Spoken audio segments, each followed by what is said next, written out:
The mining station Bekdu 7 floated in the darkness of space like a metal spider attached to the gray surface of Moon Kepler 442c. Inside the station, the air hummed with the sound of machines and alien voices speaking in languages that humans were still learning to understand. Kang Wu wiped sweat from his forehead as he checked the mining equipment one more time. The quantum crystals they were looking for lay deep inside the moon, and today they would try to reach them. 3 alien species worked alongside the humans on this mission. The Veltarans looked like walking crystals that sang to each other in beautiful musical tones. Their bodies were clear like glass and light danced inside them when they talked. The Moxhayans were different. They looked like giant insects with hard shells and many arms. They moved together like one mind controlling many bodies. The third group, the Quindeles, had feathers and beaks like birds, but they stood on 2 legs and had hands with long fingers that moved very fast when they worked. Kang Wu had been working with these aliens for 6 months, but he still found them strange. They were all much more careful than humans. When something looked dangerous, they would stop and think for a long time before doing anything. Humans just looked at the danger and figured out how to deal with it as they went along. Park Hana walked into the mining control room carrying her medical kit. She was the station's doctor, but she also studied alien biology. Her job was to make sure everyone stayed healthy while they worked together. She looked at Kang Wu and smiled. "Ready for another day of digging holes in space rocks?" she asked. Kang Wu laughed. "Always ready. The aliens think we're crazy for going so deep, but that's where the good stuff is." Commander Li Te entered the room with 3 aliens following him. Veltar was the crystal alien who spoke for his people.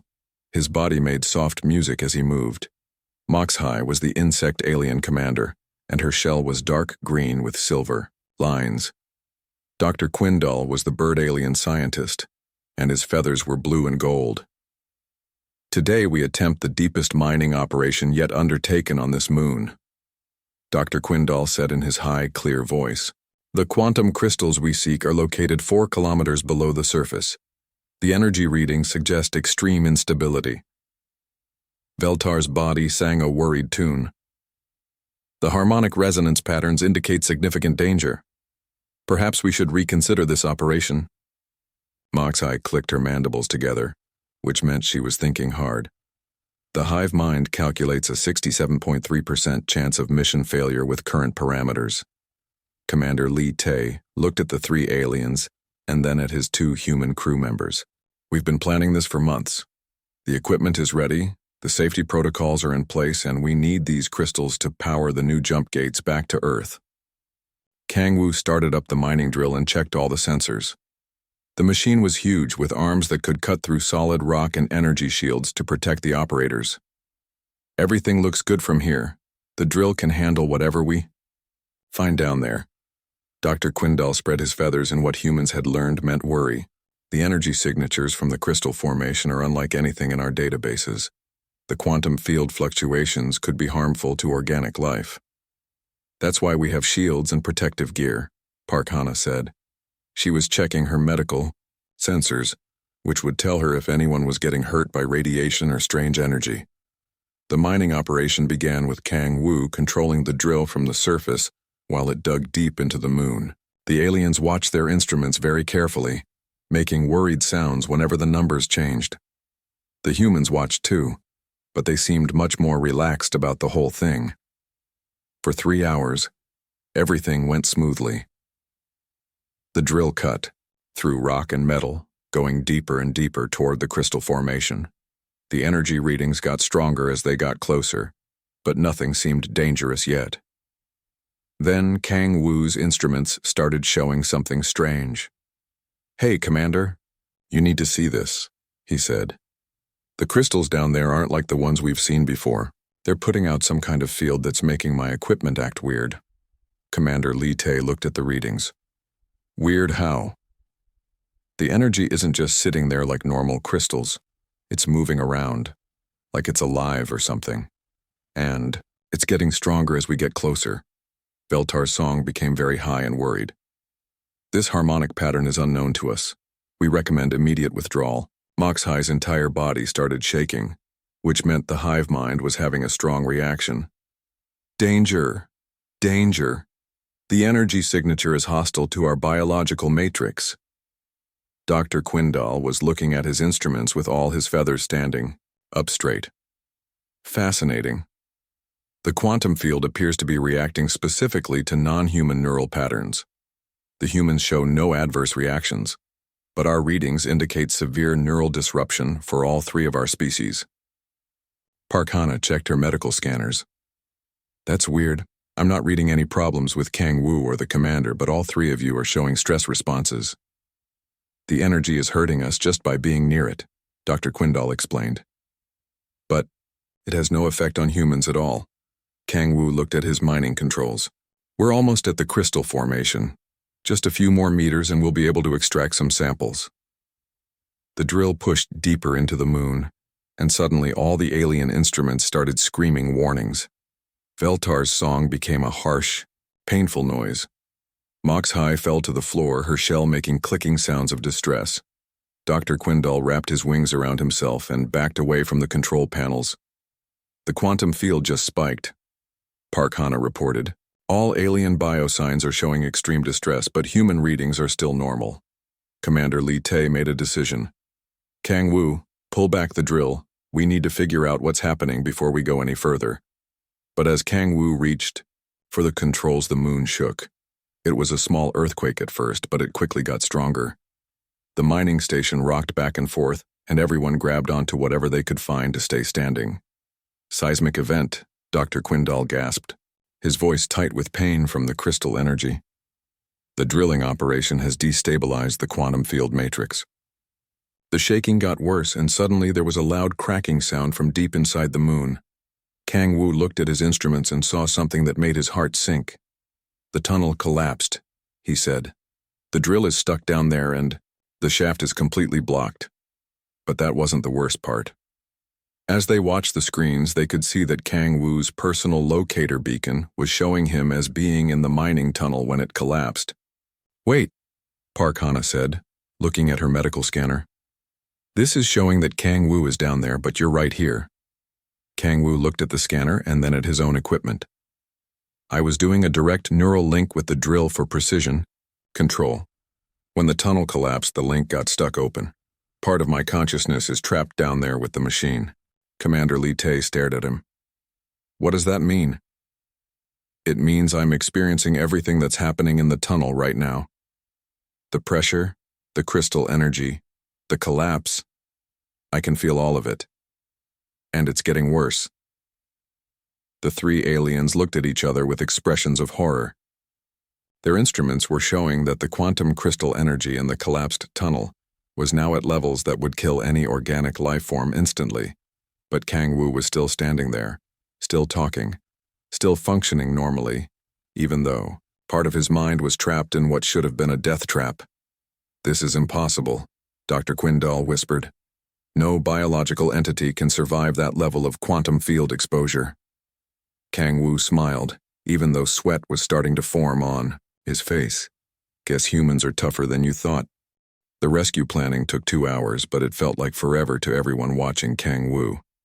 He was still connected to whatever was left of him in the collapsed tunnel, and the aliens could see on their instruments that the quantum energy down there was getting stronger every minute.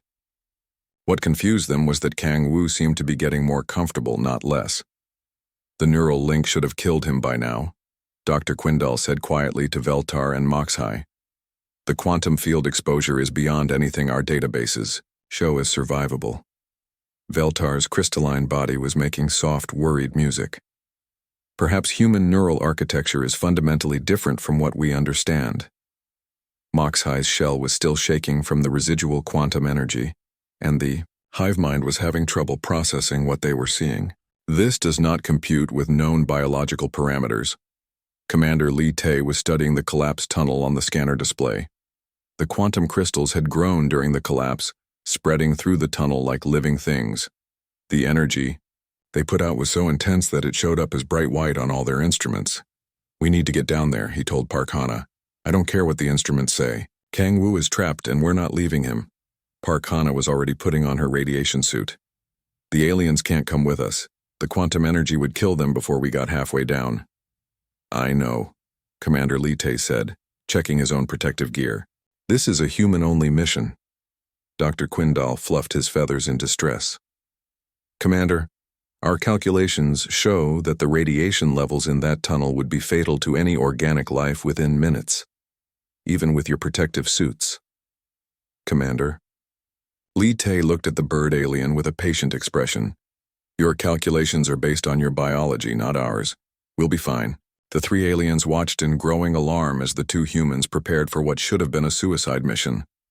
They had additional protective equipment that could handle normal radiation, but the quantum field energy was something completely different. At least let us monitor your descent, Veltar sang in harmonics that sounded like a funeral song. We can track your life signs and warn you of danger. Sure, Park Hana said, attaching a communication link to her suit. But I don't think we'll need the warnings. The humans entered the emergency access tunnel that led down toward the mining operation. The tunnel was narrow and dark, lit only by the glow from their suits and the strange light that was coming up from the collapsed area. As they descended, the alien voices in their communicators became more and more worried. Life sign readings are showing elevated stress indicators, Dr. Quindal reported. Commander Lee Tae's voice came back calm and steady. We're fine. The suits are handling the radiation.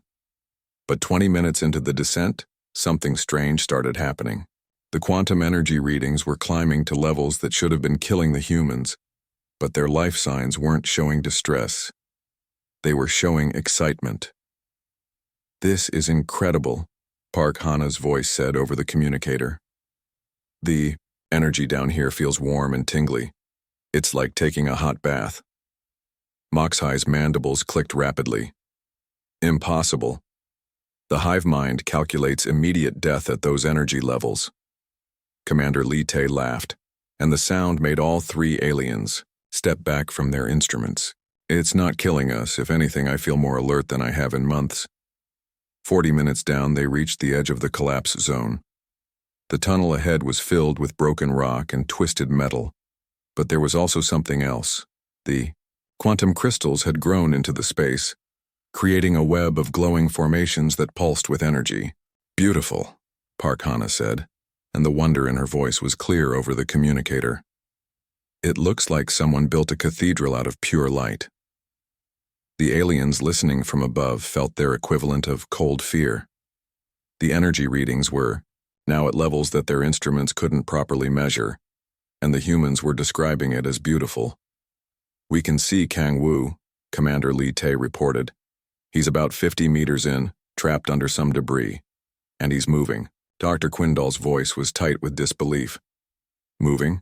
At those quantum energy levels, his nervous system should have shut down hours ago. Well, it didn't, Park Hana said. And he's waving at us. They could hear Kang Wu's voice faintly in the background of the transmission, but it was hard to make out. Then Park Hana turned up her external microphone, and suddenly they could all hear him clearly. He was laughing. Not the laugh of someone going insane from pain or radiation poisoning. It was genuine, happy laughter, like someone had just told him a really good joke. Hey, Kang Wu called out to his rescuers. You guys have got to see this.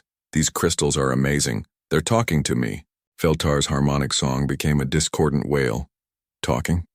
The quantum crystals do not possess consciousness. But Commander Lee Tae and Park Hana were moving through the crystal formation toward their trapped teammate, and their life signs were not only stable but actually improving. The quantum energy that should have been killing them seemed to be making them healthier. The crystals aren't just talking, Kang Wu continued, his voice full of excitement. They're showing me things. I can see the quantum field patterns throughout the entire moon. I can see energy flows I never knew existed. This is like having supervision, but for reality itself. Park Hana reached him first and started examining the debris that had him pinned. 3 large crystal formations had grown through his legs and one arm, but instead of causing him agony, he seemed to be treating them like interesting jewelry. Does it hurt? She asked, running her medical scanner over the crystal formations. It did at first, Kang Wu admitted, but now it's like the crystals are part of me. I can feel the quantum field through them. It's incredible. Commander Lee Tae was studying the crystal formations with his engineering scanner. These crystals have integrated with your nervous system. They're not just piercing your tissue, they're interfacing with your neural pathways. I know, Kang Wu said happily. And the best part is I think I can control them. To demonstrate, he concentrated for a moment, and one of the smaller crystal formations near his hand began to glow brighter, then dimmer. Then it changed color from blue to green to gold. Up on the surface, the three aliens were staring at their instruments in shock. The readings they were getting made no sense according to everything they knew about biology and physics. The human is controlling quantum field fluctuations through direct neural interface, Dr. Quindal whispered. This should not be possible. Mox High's entire shell was now vibrating with alarm signals from the hive mind. Danger. This represents a fundamental shift in the balance of technological capability. But Veltar was quiet, his crystalline body making no sound at all. He was thinking about what this meant. His people had been working with quantum crystals for thousands of years, but they had never dared to interface directly with them because the energy would destroy their minds.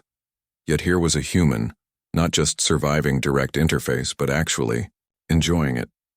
Down in the tunnel, Park Hana was working to free Kang Wu from the debris, while Commander Li Tay studied the crystal formations. The energy readings in the tunnel were still climbing, but none of the humans seemed concerned. We need to get these crystals out of you so we can move you, Park Hana said. Actually, Kang Wu replied, I don't think we should remove them. I think we should connect you to them too. Both Park Hana and Commander Li Tay stopped what they were doing and looked at him. Connect us? Commander Li Tay asked. The crystals are trying to establish a network, Kang Wu explained. They want to connect to other minds, human minds. They've been waiting for someone who could handle the quantum field interface. Parky. Hana looked at the crystal formations growing around them. They were beautiful, she had to admit, and the energy felt good against her skin even through her protective suit. What would happen if we connected? She asked. Kang Wu's grin got even wider. I think we'd become something new, something better. Want to find out? Park Hana looked at the crystal formation that had grown through Kang Wu's arm and made her decision. She removed her glove and reached out to touch the glowing surface. The moment her skin made contact with the crystal, the entire tunnel filled with brilliant light. Up on the surface, every alien instrument started screaming warnings. The quantum energy readings spiked so high that Dr. Quindal's equipment actually shut down to protect itself from damage. What just happened? Veltar sang in panicked harmonics. The human female has made direct contact with the quantum matrix, Dr. Quindal reported, his feathers standing straight up in alarm. The energy cascade is beyond measurement. But down in the tunnel, Park Hana wasn't screaming in pain. She was laughing just like Kang Wu had been, her eyes wide with wonder as information flooded her mind through the crystal connection. Oh my, she gasped, her voice filled with amazement. This is incredible. I can see everything. The quantum field isn't just energy, it's information. It's like the universe's own internet, and we just got connected. Commander Li Tay watched his team members with growing fascination rather than fear. The medical readings from their suits showed that both humans were not only surviving the quantum interface but actually thriving. Their brain activity was off the charts, but in a good way. What are you seeing? He asked. Everything, Kang Wu replied, his voice dreamy with wonder. The quantum field connects all matter at the subatomic level. Through these crystals, I can perceive the quantum states of everything in this system. The moon, the asteroids, even your ship up there. Park Hana was running her hands along the crystal formations, and wherever she touched, new growth appeared. The crystals aren't just interfacing with our nervous systems, they're enhancing them. I can process information faster than ever before. And the best part, Kang Wu added with another laugh, is that it doesn't hurt anymore. The pain was just my brain learning to process quantum information. Now that it knows how, it feels amazing. Commander Li Tay made his choice. He reached out and placed both hands on the largest crystal formation within reach. The moment he made contact, the entire crystal network lit up like a Christmas tree, and his consciousness exploded outward into the quantum field. On the surface, Mox Hive fell over completely as the hive mind recoiled from the energy surge. Her shell was clicking frantically as thousands of insectoid voices tried to process what they were experiencing through their instruments. 3 humans are now directly interfaced with quantum field matrix, she managed to say. The hive mind cannot comprehend this level of biological integration with pure energy.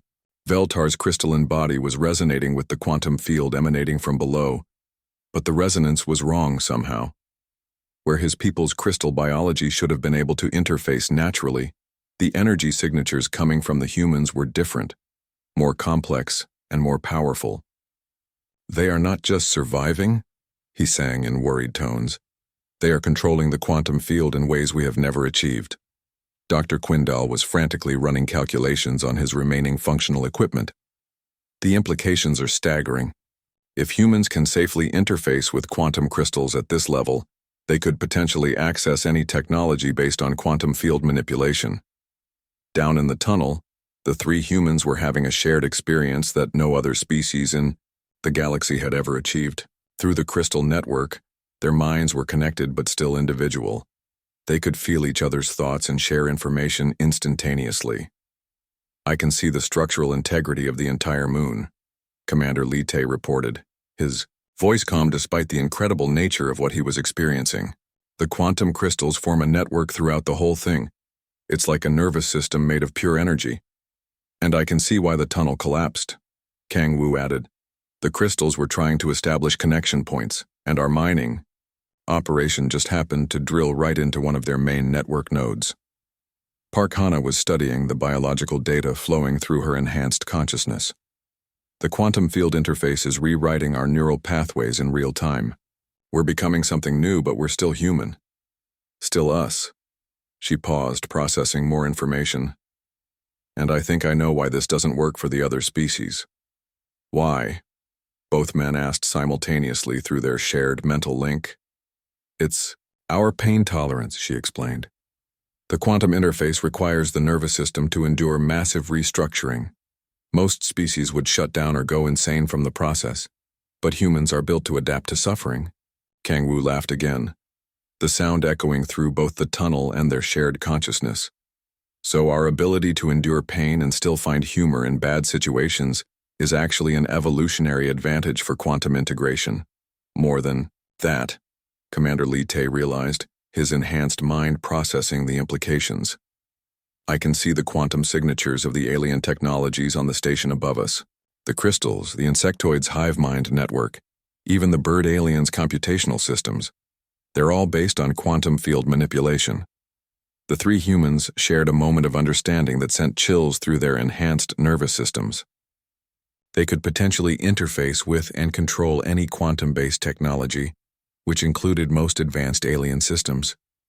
On the surface, the 3 alien species were coming to the same terrifying conclusion.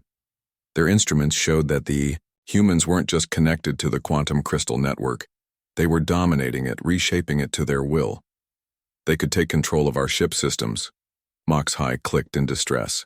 The hive mind's quantum communications network is vulnerable to this level of field manipulation. Veltar's song became a low, mournful harmony. Our entire civilization is built on quantum crystal technology that we must handle carefully and indirectly. These humans are interfacing with it directly and treating it like a toy. Dr. Quindal was studying the energy patterns coming from below with a mixture of scientific fascination and growing dread. They're not just using the quantum field, they're improving it. The field efficiency has increased by 340% since they established their connection. Down in the tunnel, the humans were learning to work together through their shared quantum consciousness. With casual ease that would have terrified the aliens even more, they began using the crystal network to stabilize the collapsed tunnel structure. Let's see if we can clear a path back to the surface, Commander Lite suggested through their mental link. Easy enough, Kang Wu replied, and with a thought, he directed the crystal formations to begin dissolving the collapsed debris. Rocks and twisted metal simply faded away as the crystals converted the matter into pure energy and redistributed it through the quantum field. This is too simple, Park Hana mused as she helped direct the matter conversion process. We're manipulating fundamental forces of physics like children playing with building blocks. Because that's exactly what we are, Kang Wu realized. The quantum field responds to consciousness, but it requires a type of consciousness that can maintain coherent thought patterns while experiencing overwhelming input. Most species would go insane. We just adapt. They cleared a path back to the surface in minutes, accomplishing what should have been a weeks-long engineering project. But instead of heading back immediately, they remained connected to the crystal network, exploring the vast information space it provided. We should probably let the aliens know we're okay, Commander Lee Tay suggested, though none of them seemed eager to break their connection. They already know, Park Hana replied, her enhanced awareness picking up the alien monitoring systems. And they're terrified. Of us? Kang Wu asked. Of what we represent, she answered. We just proved that humans are the only species in the galaxy capable of safely merging with quantum technology. That changes everything. The three humans shared a moment of quiet understanding through their quantum link. They were still themselves, still human, but they were also something more now, and the rest of the galaxy was just beginning to understand what that meant. The celebration of the successful rescue was short-lived because the moon was still shaking. Through their quantum crystal connection, the three humans could feel the instability spreading throughout the entire celestial body, like cracks in a breaking egg. The mining operation had disrupted something much larger than anyone had realized. The whole moon is going to break apart, Commander Lee Tay announced through the shared mental link while also speaking aloud for the aliens to hear. The quantum field that holds the internal structure together has been destabilized. Up in the control room, Dr. Quindall was running emergency calculations while his ship's computer systems struggled to process the unprecedented energy readings. Our long-range sensors confirm structural failure is imminent. We have perhaps 6 hours before complete gravitational collapse. Moxhai's shell was still clicking with distress signals from the hive mind. All vessels should evacuate immediately. The destruction will create a gravity well that could trap nearby ships. But Veltar was studying the quantum signatures with growing understanding. His crystalline body was resonating with harmonics that his species used for deep meditation. The humans are not preparing to evacuate, he observed. Through the station's viewports, the three alien species could see their respective ships powering up engines and preparing for emergency departure. It was standard procedure when facing this type of cosmic disaster: retreat to a safe distance and mourn whatever was lost. The humans, however, were doing something completely different. They were going deeper into their connection with the quantum crystal network. We can fix this, Park Hana said. Her consciousness expanded across the moon's entire crystal matrix. The field destabilization is just a resonance problem. We need to tune it back to stability. Like tuning a musical instrument, Kang Wu added, his enhanced mind processing quantum harmonics that no alien technology could detect. But instead of sound waves, we're tuning reality waves. The aliens watched in mounting horror and fascination as the three humans began what should have been impossible, manually adjusting the quantum field patterns of an entire moon while their bodies were still partially trapped in a collapsed mining tunnel. They're attempting to stabilize a planetoid-scale quantum matrix through direct neural interface, Dr. Quindall whispered to his colleagues. The computational requirements alone should be beyond any biological system. But the humans weren't using computation in any traditional sense. They were using something that the aliens had no word for: intuitive quantum manipulation based on pattern recognition that operated at the speed of thought. Through their shared consciousness, Commander Lee Tay could perceive the moon's quantum structure like a three-dimensional web of energy. Where the mining operation had torn holes in the pattern, he began weaving new connections. It was exhausting work that required maintaining focus while experiencing quantum field energies that should have been lethal.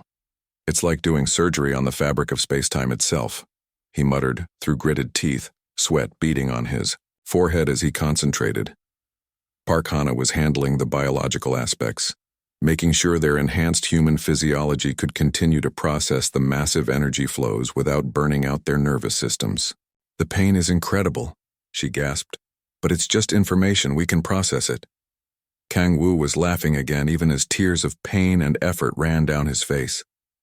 This is the most impossible thing anyone has ever tried to do, and we're actually doing it. The alien ships had retreated to what they considered a safe distance, but their instruments were still monitoring the quantum field fluctuations around the moon. What they recorded defied every scientific principle they thought they understood. The quantum field stability is increasing, Moxhai reported to the other ships, her voice filled with disbelief. The humans are not just preventing collapse, they are improving the structural integrity beyond original parameters. Veltar's crystalline form was singing now, harmonics that reflected wonder rather than fear. They are composing a quantum symphony using the entire moon as their instrument. But the effort was taking its toll on the humans. Through their shared link, they could feel each other's pain and exhaustion, but they could also share their strength and determination. When one of them faltered, the other two provided support. "I can't maintain this much longer," Commander Li Te admitted. His enhanced consciousness stretched across vast quantum calculations. "Yes, you can," Park Hana replied, her medical knowledge allowing her to monitor and optimize their biological systems in real time. "I'm adjusting our neural chemistry to handle the load, and I'm finding shortcuts through the quantum matrix," Kang Wu added, his engineer's mind creating more efficient pathways through the energy web. "We don't have to fix everything, just enough to create a stable foundation." Working together, through their quantum link, the three humans began restructuring the moon's entire internal energy matrix. They weren't just preventing its destruction, they were rebuilding it as something stronger and more stable than it had ever been. The process took 4 hours of constant, agonizing effort that would have killed any other species within minutes. But humans had evolved to endure suffering while maintaining cognitive function, and their quantum enhancement had amplified that ability to impossible levels. When they finally finished, the moon had stopped shaking completely. The quantum crystal networks throughout its interior were now perfectly tuned and more stable than they had been in millions of years. But the humans weren't done yet. Through their expanded consciousness, they could perceive the quantum signatures of every piece of technology within the system. The alien ships, with their own quantum-based systems, appeared to their enhanced senses like glowing networks of energy patterns. "We could improve their ships too," Kang Wu suggested through their mental link, his consciousness brushing against the quantum fields powering the alien vessels. "Should we?" Park Hana wondered, sensing the aliens' fear through their technologies. Quantum emissions. Commander Li Te considered the question while monitoring the quantum stability they had just created. "They're terrified of us already. If we start modifying their ships without permission, they'll think we're taking over." "Maybe we are," Kang Wu replied with another tired laugh. "Not on purpose, but we just proved that humans can control any quantum-based technology in existence. That's pretty much everything advanced aliens use." Through their link, the three humans shared a moment of understanding about what they had become. They were still fundamentally human. They still felt pain, still got tired, still found humor in impossible situations. But they were also something new, something that could interface directly with the fundamental forces that other species could only manipulate through complex machinery. "We should probably disconnect from the crystal network now," Park Hana suggested, though none of them really wanted to give up the incredible expansion of consciousness they were experiencing. "Do we have to?" Kang Wu asked. "This feels like what we were meant to be." "We can reconnect anytime we want," Commander Li Te pointed out. "But right now we need to deal with 3 very scared alien species who just watched us casually prevent a planetary disaster." Reluctantly, the 3 humans began withdrawing their consciousness from the quantum crystal network. The process was like slowly waking up from the most vivid dream imaginable, gradually returning to the limitations of normal human awareness. As their connection faded, they found themselves back in the cleared tunnel, still standing among the glowing crystal formations but no longer merged with them. They were exhausted, covered in sweat, and every muscle in their bodies ached from the quantum field exposure. But they were also exhilarated in a way that normal human language couldn't express. They had just accomplished something that no other species in the galaxy could even attempt, and they had done it by embracing pain and impossibility with the same humor and determination that humans had always used to survive. Above them, 3 alien species were trying to figure out how to deal with the fact that humans had just become the most powerful technological force in known space. The journey back to the surface took 30 minutes, but it felt like returning from another dimension. Kang Wu, Park Hana, and Commander Lee Tae climbed through the tunnels in silence, each processing what had happened to them in their own way. The quantum crystal formations they left behind continued to glow softly, creating a permanent network of energy throughout the moon. When they finally reached the main station level, the 3 alien species were waiting for them. The atmosphere in the room was tense with a mixture of fear, awe, and confusion. The aliens had spent the last several hours watching their instruments record impossible readings, while 3 humans casually prevented a cosmic disaster. Dr. Quindal was the first to speak, his feathers ruffled with nervous energy. Medical scans. Please, we need to understand the extent of the quantum field integration. Park Hana smiled tiredly and walked over to the medical bay. Sure, but I can tell you right now that we're fine. Better than fine, actually.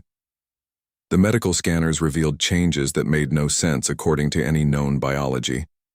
The humans' neural pathways had been permanently altered, creating new connections that shouldn't have been possible. Their brain activity showed patterns that the alien computers couldn't even classify. This is unprecedented, Dr. Quindal muttered, studying the readouts. Your neural architecture has been fundamentally restructured, but there are no signs of damage or degradation. If anything, your cognitive capacity appears to have increased significantly. Veltar approached Kangwoo cautiously, his crystalline body singing soft, questioning harmonics. You have achieved direct quantum field interface without losing your individual consciousness. This is beyond our understanding. Kangwoo stretched his arms over his head, working out the muscle tension from their ordeal. It wasn't easy, but it wasn't as hard as you might think either. Humans are good at adapting to things that hurt. Moxhi's shell was still clicking with residual distress from the hive mind's reaction to the quantum field manipulation they had witnessed. The implications of your abilities are concerning to the galactic community. Commander Lee Tae looked at the insectoid alien with patient understanding. Concerning how? Your species can now potentially interface with and control any quantum-based technology, Dr. Quindal explained.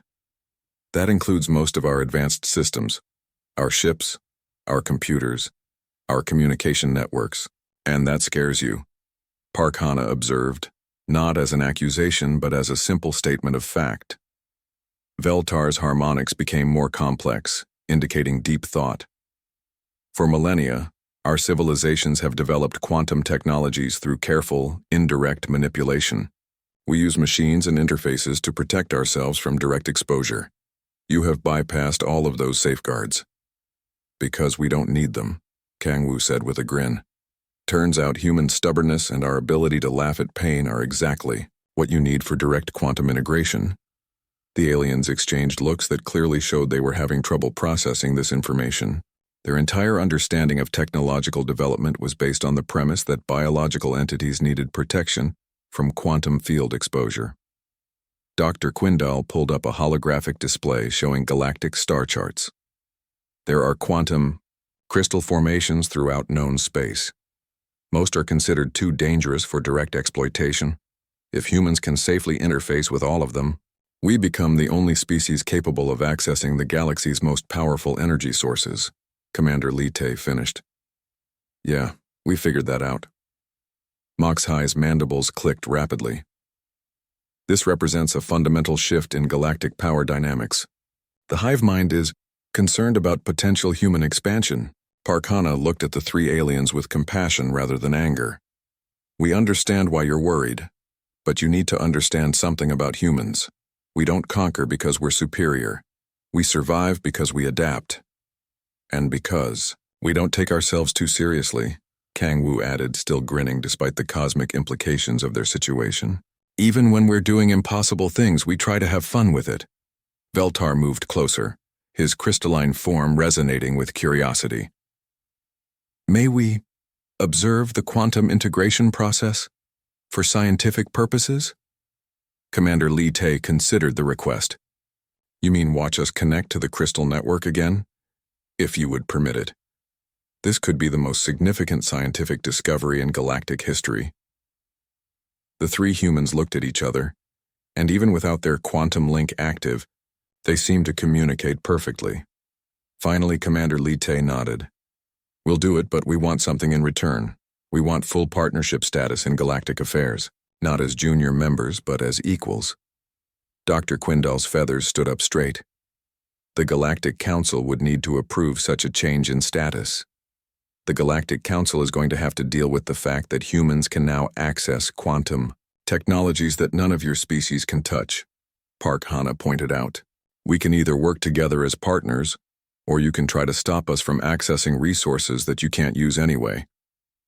The aliens went quiet, clearly processing the implications through their various forms of collective consciousness. The hive mind, the crystal resonance network, and the avian computational collective were all working on the same problem: how to integrate a species that had just become technologically superior overnight. There is another consideration, Moxhai said finally. Other quantum crystal formations throughout the galaxy may require human intervention to stabilize them safely. Your abilities may not just give you power, they may make you necessary. Kang. Wu laughed, the sound echoing through the station. So you need us to do the dangerous work that you can't do yourselves. In essence, yes, Dr. Quindal admitted. Perfect, Commander Lite said. That's exactly the kind of challenging, dangerous work that humans enjoy. Over the next several hours, the three humans demonstrated their quantum crystal interface abilities for the fascinated and terrified alien observers. They connected to the network easily, shared consciousness while maintaining individuality, and manipulated quantum field patterns with casual precision.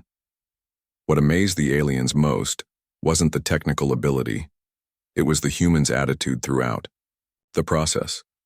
Even while experiencing quantum field energies that would instantly kill any other species, they maintained their sense of humor, helped each other through difficult moments, and seemed to genuinely enjoy the challenge. They treat cosmic-level quantum manipulation like a recreational activity, Dr. Quindal whispered to his colleagues. Because for us it kind of is, Park Hana said, overhearing through her enhanced senses while connected to the crystal network. Humans have always found ways to have fun with things that should be terrifying. As the demonstration concluded, the aliens were left with a new understanding of humanity's place in the galaxy. The species they had considered primitive and reckless had revealed abilities that made them potentially the most important civilization in known space. But what truly unsettled the aliens wasn't the power itself. It was how the humans wielded it. They didn't become arrogant or demanding. They didn't threaten conquest or domination. They simply integrated their new abilities into their existing human nature, which meant they approached godlike power with the same humor, adaptability, and stubborn refusal to quit that had defined their species since the beginning. 6 months later, reports began arriving from across the galaxy about quantum crystal formations that had been stabilized by human intervention teams. The humans worked in small groups, traveled light, and seemed to treat each impossible quantum field manipulation mission as an interesting engineering problem to solve while having a good time. The Galactic Council eventually granted humanity full partnership status not because they were threatened, but because they realized they needed human quantum specialists to safely exploit energy sources throughout known space. And in the mining station Bekdu 7, now permanently connected to a stable quantum crystal network, 3 humans continued their work of extracting resources from space rocks, while occasionally laughing about the day they accidentally became the most powerful beings in the galaxy. The final report filed by Dr. Quindal to the Galactic Scientific Council concluded with the observation that would be studied for generations. Humanity's greatest strength is not their ability to survive quantum field exposure, but their ability to maintain their essential character while adapting to unlimited power. They are dangerous not because they are cruel, but because they refuse to be impressed by their own abilities.